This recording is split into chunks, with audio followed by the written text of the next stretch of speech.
सोनं घ्या, सोन्यासारखं राहा. सर्वांना दसऱ्याच्या हार्दिक शुभेच्छा. तुम्हाला दसरा हा सण का साजरा केला जातो हे माहीत आहे का? या व्हिडिओमधून आपण विविध पौराणिक कथांच्या माध्यमातून जाणून घेऊया की दसरा हा सण का साजरा केला जातो. दसरा हा संस्कृत शब्द आहे. हा शब्द दशहरा या संस्कृत शब्दापासून आला आहे. हा दिवस दश अशुभ गोष्टींवर विजय मिळवण्याचा, सत्याचा असत्यावर, धर्माचा अधर्मावर, सद्गुणांचा दुष्गुणांवर विजय मिळवण्याचा दिवस म्हणून साजरा केला जातो. दसऱ्याला विजयादशमी असेही म्हणतात. हा सण अश्विन महिन्याच्या शुक्ल पक्षातील दशमीला साजरा केला जातो. अश्विन शुक्ल दशमीला खूप मोठे विजय, वाईट प्रवृत्तीचा नाश करून प्राप्त केले गेले आहेत. या दिवशी माता दुर्गेने महिषासूर नावाच्या राक्षसाचा वध केला. महिषासूर राक्षसाने ब्रह्मदेवाची उपासना करून थोर तपश्चर्या केली होती. ब्रह्मदेवाने महिषासुराची तपश्चर्या पाहून त्याला हे प्रसन्न झाले. ब्रह्मदेवाने महिषासुराला तुला काय हवं आहे ते माग असा वर दिला. महिषासुराने ब्रह्मदेवांकडून मला त्रैलोक्य राज्य प्राप्त व्हावे व माझा कोणत्याही पुरुषाकडून वध होता कामा नये असा वर मागितला. ब्रह्मदेवाने तथास्तु म्हणून महिषासुराला हा वर दिला. ब्रह्मदेवांकडून वर प्राप्त झाल्यानंतर महिषासूर खूप अहंकारी बनला. त्याने देव, दानव व मानवाला खूप त्रास द्यावयास सुरुवात केली. शेवटी त्याने देवांच्यावर स्वारी केली व त्यांना सळो की पळो करून सोडले. देवांचा जवळजवळ पराभव होत आला असताना दुर्गा मातेने देव, दानव व मानव या सर्वांचं रक्षण व्हावे म्हणून त्याचा वध केला व धर्माचे रक्षण केले. हाच तो मातेच्या महिषासुरावरील विजयाचा दिवस म्हणून हा सण साजरा केला जातो.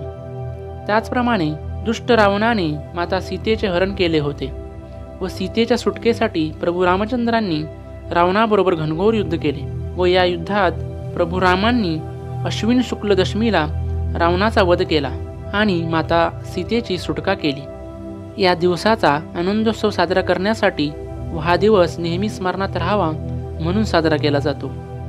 त्याचप्रमाणे हा दिवस सीमोल्लंघन करण्याचा उत्सव म्हणूनही साजरा केला जातो.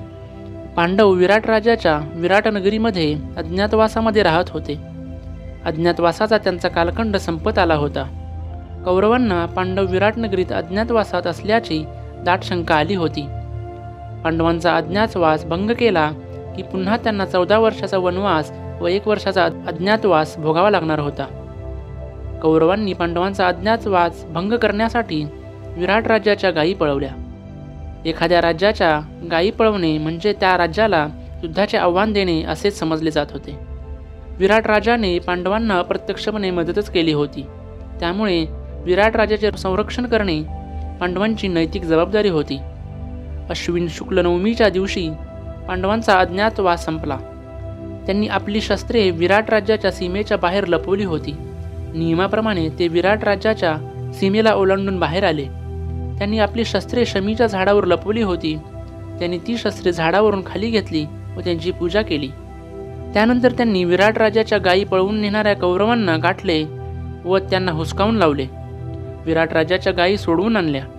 कौरवांच्या दुष्ट वृत्तीला संपवण्यासाठी टाकलेले हे पहिले पाऊल व त्यात त्यांना त्याच दिवशी यश आले. म्हणजे अश्विन शुक्ल दशमीचा दिवस होय. म्हणूनच हा दिवस विजयादशमी म्हणून साजरा केला जातो. दसरा या सणाची सुरुवातच मुळात स्वच्छतेने होते. आपल्या घरामधील, आपल्या जीवनामधील दुष्ट शक्ती, दुष्ट विचार, नकारात्मक शक्ती निघून जावी म्हणून दसरा सणाच्या अगोदर लोक आपली वाहने, ज्यांचे कारखाने आहेत असे लोक कारखाने, दुकाने, व्यवसायाची जागा, घर या ठिकाणी स्वच्छता करतात. कोपरे, सांद्री, छत येथे असणारी जळमटे साफ करतात. घरामधील भांडी कुंडी अंथरून पांघरून धुवून स्वच्छ करतात. घरामध्ये पावित्र्य निर्माण केले जाते. घराची सजावट करून घरामधील वातावरण आनंदी, उत्सवार्धक व सकारात्मक ऊर्जा निर्माण करून प्रसन्नता निर्माण केली जाते. दसऱ्याच्या अगोदरच्या दिवशी खंडेनवमी उत्सव साजरा केला जातो. यामध्ये वाहनधारक त्यांच्या वाहनांची पूजा करतात. कारखानदार त्यांच्या यंत्रांची पूजा करतात. व्यापारी त्यांच्या दुकानामधील वस्तूंची, शेतकरी त्यांच्या शेताच्या अवजारांची, गृहिणी त्यांच्या किचनमधील फ्रीज, सुरा, मिक्सर सारख्या वस्तूंची, अशा प्रकारे प्रत्येकजण त्यांना लागणाऱ्या आयुधांची पूजा करतात. दसऱ्याच्या कालखंडात गोडधोड फराळाचे साहित्य बनवले जाते.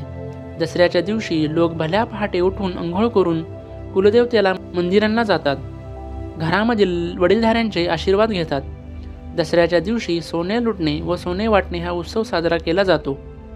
पांडवांनी शमीच्या झाडावर शस्त्रे लपवली होती व प्रत्यक्ष परमेश्वरांनी त्या शस्त्रांचे रक्षण केले होते, म्हणून शमीच्या वृक्षाला खूप महत्त्व आहे. धन्वंतरी निघष्टू या ग्रंथात एक श्लोक आहे, अश्मंतक महावृक्ष महादोष निवारणा इष्टांना दर्शन देही करू शत्रू विनाशनम. याचा अर्थ होतो की आपट्याचे झाड हे महावृक्ष असून ते महादोषांचं निवारण करते, इष्टदेवतेचे दर्शन घडवते आणि शत्रूंचा विनाश करते. दसऱ्याच्या दिवशी लोक दशतोंडी रावणाचा पुतळा तयार करून त्याचे दहन करतात, दुष्ट प्रवृत्तीचा नाश करतात.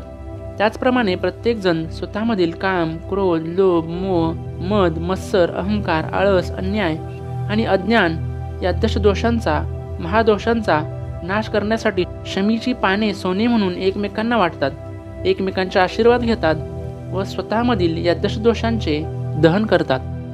या दिवशी एकमेकांना गोडधोड फळाचे खायला देतात. या सणाचे धार्मिक, आध्यात्मिक, ऐतिहासिक महत्त्व आहे. त्याचप्रमाणे आधुनिक काळात या दिवसाला फार मोठे व्यावसायिक महत्त्वही प्राप्त झाले आहे. वर्षभरातील जे उत्तम 3.5 मुहूर्त मानले जातात त्यामधील दसरा हा एक मुहूर्त आहे. या दिवशी अनेक लोक आपल्या जीवनाच्या महत्त्वाच्या कामाला सुरुवात करतात. अनेक लोक नवीन उद्योगधंद्याची सुरुवात करतात, कारण असे मानले जाते की या दिवशी सुरुवात केलेल्या कोणत्याही कार्याची, व्यवसायाची भरभराट होते. हाती घेतलेले काम हमखास पूर्ण होते आणि त्या कामामध्ये यश प्राप्त होते. म्हणूनच प्रत्येकाच्या जीवनात या दिवसाला अनन्यसाधारण महत्त्व आहे. आपल्या सर्वांना दसऱ्याच्या पुन्हा एकदा हार्दिक शुभेच्छा.